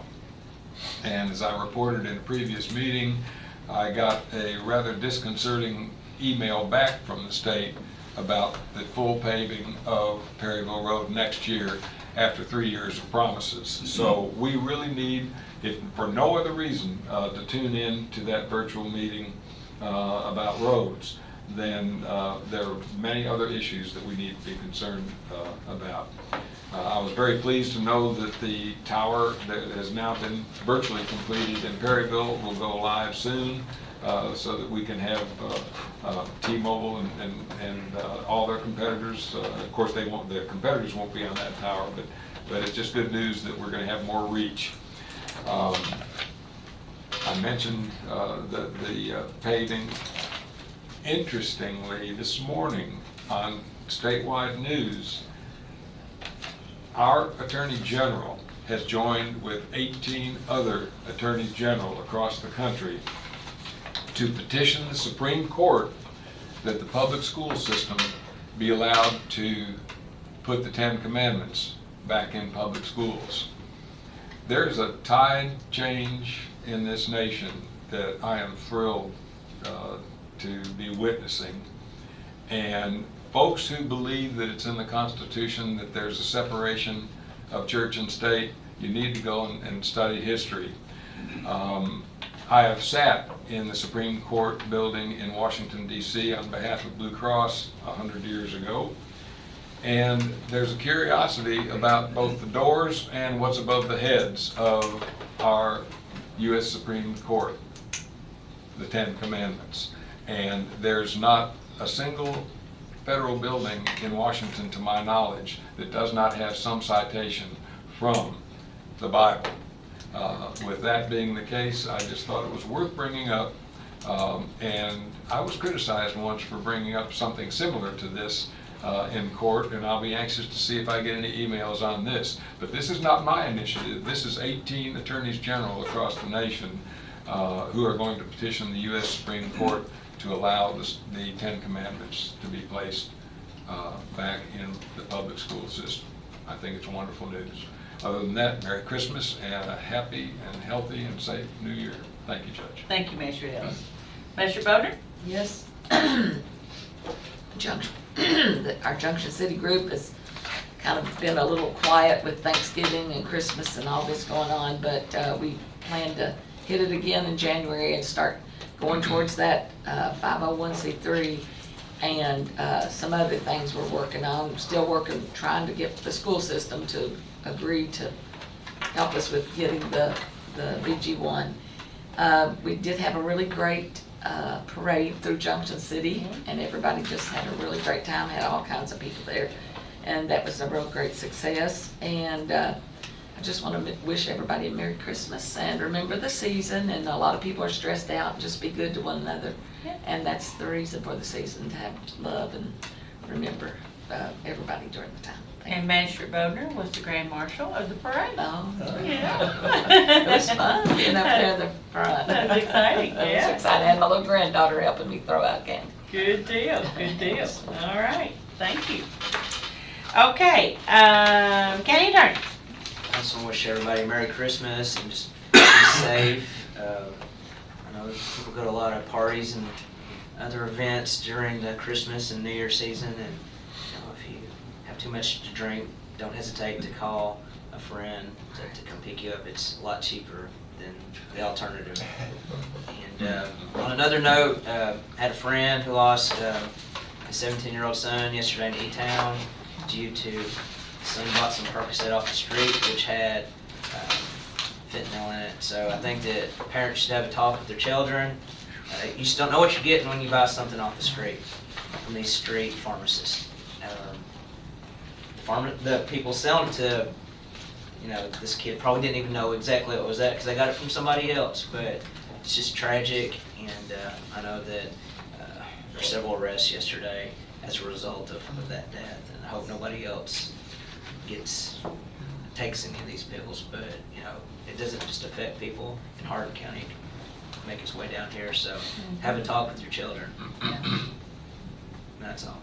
All right, thank you. Julie? Just a couple things, just FYI, it's really, the E911 ordinance, we continue to meet with city officials from 911 to try to figure out how we want to proceed, so we'll be bringing that back to you in January. I think we got a plan. The human resource software system went out to bid this week. The roof of Government Service Center, hopefully it will go out to bid maybe tomorrow, optimistically. And a couple other things, but I just kind of wanted to bring you up to speed on the E911, just so you're aware that we haven't forgotten. So. And the RFP for the Constitution Square doors and windows will be going out soon. Soon, yeah, real soon. Yeah. So, yeah. All right, thank you very much. Thank you. Okay, just a quick announcement, the courthouse will be closed Christmas Eve, Christmas Day, 24th and 25th, and New Year's Eve and New Year's Day, 31st and 1st. So limited hours next week and the week after, and probably limited staff. So I know next week there'll be limited staff in the judge's office, and so we'll have it covered, but might only be one person there. So I'm sure some of the other offices have the same kind of thing. So just want to wish everyone Merry Christmas, Happy New Year, spend time with your family. Family is so important, and just be able to share time with them, and put everything else down, put your phone down, turn it off, do something else with it. Just be present. Be the present for your family with your presence. Well, that's good with us. That's a good one. Philosophical.